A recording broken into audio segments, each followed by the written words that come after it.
ओम शांति। 14 जून 2023। बाबा के महावाक्य। मीठे बच्चे, तुम्हारा है सतो प्रधान संन्यास। तुम देह सहित इस पुरानी दुनिया को बुद्धि से भूलते हो। प्रश्न: तुम ब्राह्मण बच्चों पर कौन सी जवाबदारी बहुत बड़ी है? उत्तर: तुम्हारे पर जवाबदारी है पावन बनकर सारे विश्व को पावन बनाने की। इसके लिए तुम्हें निरंतर शिव बाबा को याद करते रहना है। याद ही योग अग्नि है जिससे आत्मा पावन बनती है। विकर्म विनाश हो जाते हैं। गीत। दुखियों पर रहम करो। ओम शांति। बच्चों ने गीत सुना कि हम बच्चे हैं, तुम्हारा जरूर वह बाप है। अब बाप को बच्चे कभी भी सर्वव्यापी नहीं कहते। लौकिक बाप के बच्चे कभी ऐसे नहीं कहेंगे कि हमारा बाप सर्वव्यापी है। यह बेहद का बाप बैठ समझाते हैं, तुम सब बच्चे हो। तुम्हारा बाप है जिसको परम पिता कहते हैं। परमात्मा को सुप्रीम सोल भी कहते हैं। परम माना सुप्रीम, आत्मा माना सोल। तो जरूर सब बच्चे हैं और एक बाप है। सब भक्त एक भगवान को याद करते हैं। जिसको याद किया जाता है उनका जरूर नाम रूप देश काल होता है। उनको बेअंत नहीं कहा जा सकता। मनुष्य ईश्वर बाप को बेअंत कहते आए हैं। उनका कोई अंत पा नहीं सकते हैं और फिर कहते हैं सर्वव्यापी है। यह तो बड़ा अनर्थ हो गया। पत्थर ठिक्कर सब में ईश्वर है, उनको फिर बेअंत कहते हैं। बच्चे बाप को भूल गए हैं, इसलिए सारी मनुष्य सृष्टि नास्तिक पतित कही जाती है। हर एक नर नारी पतित हैं, तब तो पतित से पावन बनाने वाले को याद करते हैं। इस दुनिया में कोई को भी महान आत्मा नहीं कहा जा सकता। पवित्र आत्मा पतित दुनिया में हो नहीं सकते। बापू गांधी जी भी कहते थे, पतित पावन सीताराम। यह मनुष्यों के लिए कहते, पानी की गंगा के लिए तो नहीं कहा। यह है झूठ, झूठी माया, झूठी काया है ही झूठ खंड। सच खंड था जबकि नई दुनिया में नया भारत था। अब वही भारत पुराना हो गया है। भारत जब नया था तो उनको स्वर्ग कहा जाता है, जिसको 5000 वर्ष हुए। त्रेता में 2 कलाएं कम हुई। इस समय तो कलयुग है। इनको कहा जाता है पुरानी दुनिया। पुरानी दुनिया में पुराना भारत। वर्ल्ड नई भी होती है तो पुरानी भी होती है। अब है पुरानी दुनिया। सब मनुष्य नास्तिक है, इसलिए दुख धाम कहा जाता है। फिर इस दुख धाम को सुख धाम तो एक ही बाप बना सकते हैं। भारत जो पावन था पतित बन गया है। जब प्योरिटी थी तो पीस प्रॉस्पेरिटी थी। भारत की आयु एवरेज बड़ी थी, अभी तो बहुत छोटी है। भारत रोगी कब से बना है? दुनिया नहीं जानती। ऐसे नहीं कहेंगे कि परंपरा से रोगी है। भक्ति शुरू ही द्वापर से होती है। कलयुग का जब अंत होता है तब बाप आकर ज्ञान देते हैं। ज्ञान है ही ज्ञान सागर के पास। ज्ञान का सागर नॉलेजफुल, यह उस बाप की ही महिमा है। मनुष्य सृष्टि का बीज रूप है। सर्वव्यापी कहने से बाप बच्चे का लव नहीं रहता। यह है ऑर्फन दुनिया। सब आपस में लड़ते रहते हैं, इसलिए इसको रौरव नरक कहा जाता है। भारत स्वर्ग था, अब नरक है। यह किसको भी पता नहीं पड़ता है कि हम नरकवासी हैं तो जरूर नरक से ट्रांसफर होंगे, परंतु ऐसे नहीं कि नरकवासी पुनर्जन्म फिर स्वर्ग में ले सकते हैं। वह पुनर्जन्म सब नरक में ही लेते हैं। नरक को ही पतित दुनिया कहा जाता है। निर्वाण धाम आत्माओं के रहने का स्थान है, जिसको निराकारी दुनिया कहा जाता है। आत्मा स्टार इमॉर्टल है, शरीर मॉर्टल है। आत्मा को एक शरीर छोड़ दूसरा लेना पड़ता है। 84 जन्मों का भी गायन है। 84 लाख जन्म कहना भी गपोड़ा है। बाप समझाते हैं, जो भी आत्मा पाठ बजाने आती है आकर ऑर्गन्स में प्रवेश करती है, परंतु सबके 84 जन्म भी नहीं हो सकते। सतयुग में जो देवी देवता होंगे उन्हों के ही 84 जन्म होंगे। बाप कहते हैं, आगे भी कहा था, तुम अपने जन्मों को नहीं जानते हो, मैं बतलाता हूँ। तुम हो ब्रह्मा कुमार कुमारियाँ। अच्छा, ब्रह्मा का बाप कौन है? शिव। ब्रह्मा विष्णु शंकर है शिव बाबा के बच्चे। उन्हों को भी अपना सूक्ष्म शरीर है। परमपिता परमात्मा को अपना शरीर नहीं है। बाप कहते हैं, मेरा नाम ही शिव है। भल कोई रुद्र भी कहते, कोई सोमनाथ कहते हैं, हूँ तो मैं निराकार। बरोबर भारत में शिव के मंदिर भी हैं। ज्ञान का सागर परमपिता परमात्मा को ही कहा जाता है। श्री कृष्ण को नहीं कहेंगे, वह तो सतयुग का प्रिंस है। उनमें यह आदि मध्य अंत का ज्ञान है। सतयुगी देवताओं में भी यह ज्ञान नहीं है। तुम जानते हो, अभी हम हीरे तुल्य बन रहे हैं। परमपिता परमात्मा के सिवाय कोई राजयोग सिखला न सके। श्री कृष्ण को परमात्मा नहीं कह सकते। परमात्मा सिर्फ एक निराकार को ही कहा जाता है। उस बाप को ही सब भूले हुए हैं। इस समय सब पतित तमो प्रधान है। बाप कहते हैं, यह सारा वैरायटी मनुष्य सृष्टि का झाड़ है। तमो प्रधान रोगी दुखी है। भारत कितना ऊंच था, अभी तो कंगाल है। शास्त्रों में तो कल्प की आयु ही लाखों वर्ष लिख दी है। समझते हैं कलयुग को अभी 40,000 वर्ष चलना है। बाप समझाते हैं, यह है घोर अंधियारा।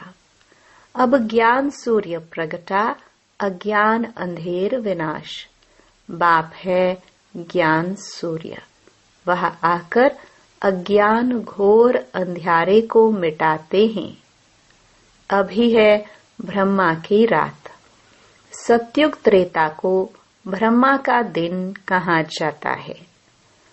तो तुम हो ब्रह्मा कुमार कुमारियां, ब्रह्मा के बच्चे। ब्रह्मा तो विश्व अथवा स्वर्ग का रचयिता नहीं है। निराकार हेवनली गॉड फादर की ही महिमा है। वह बाप ही आकर राजयोग सिखलाते हैं। बाप कहते हैं, हे बच्चे, आत्माओं से बात करते हैं। आत्मा ही सब कुछ सुनती है, धारण करती है और संस्कार ले जाती है।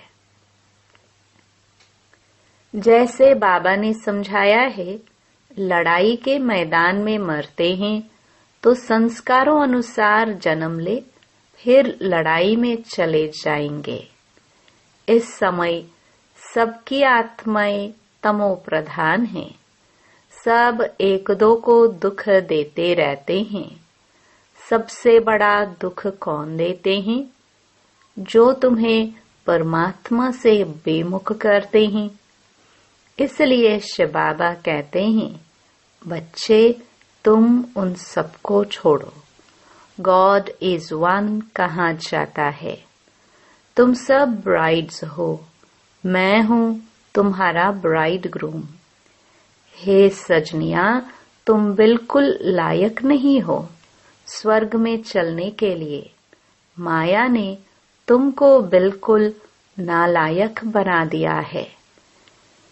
यह है रावण राज्य।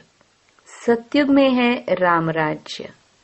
राम शिव को कहा जाता है। अभी तुम हो ब्राह्मण।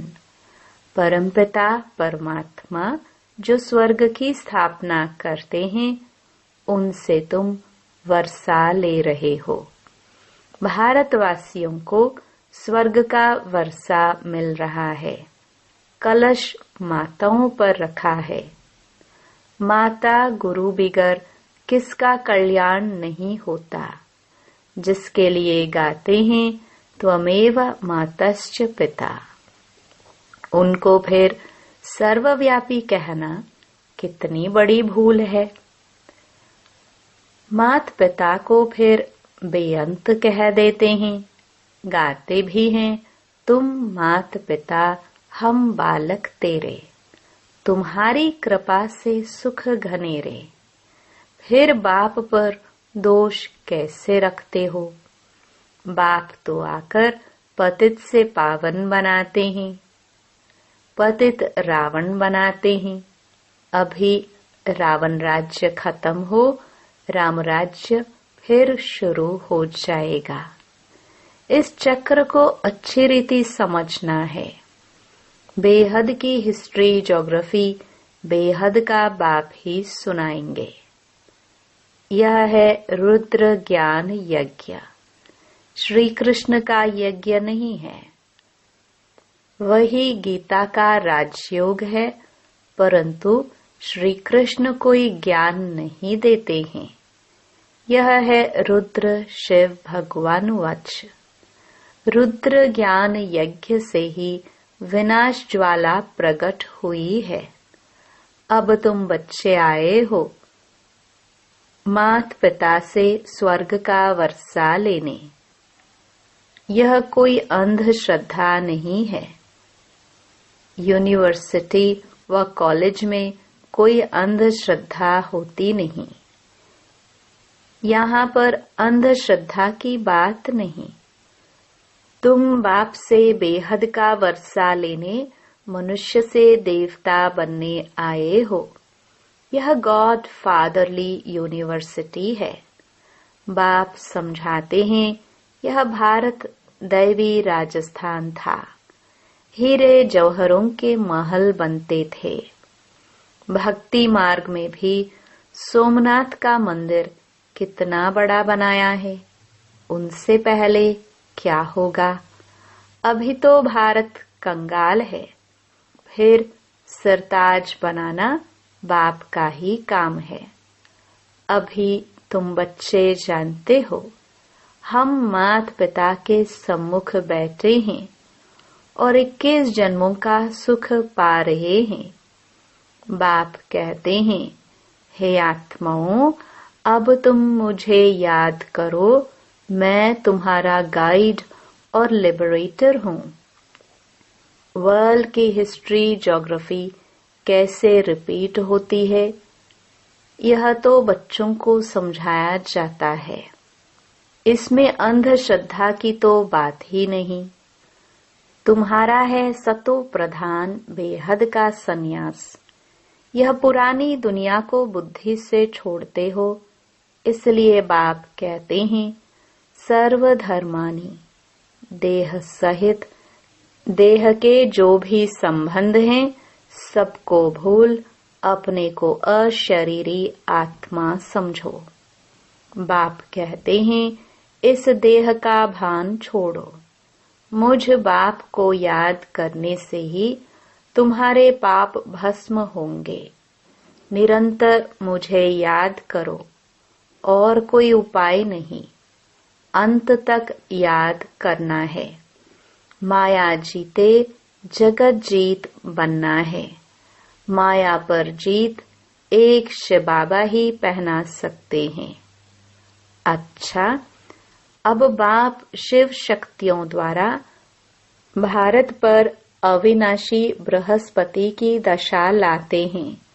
बाप कहते हैं मैं इस तन का लोन लेकर इनका नाम ब्रह्मा रखता हूँ।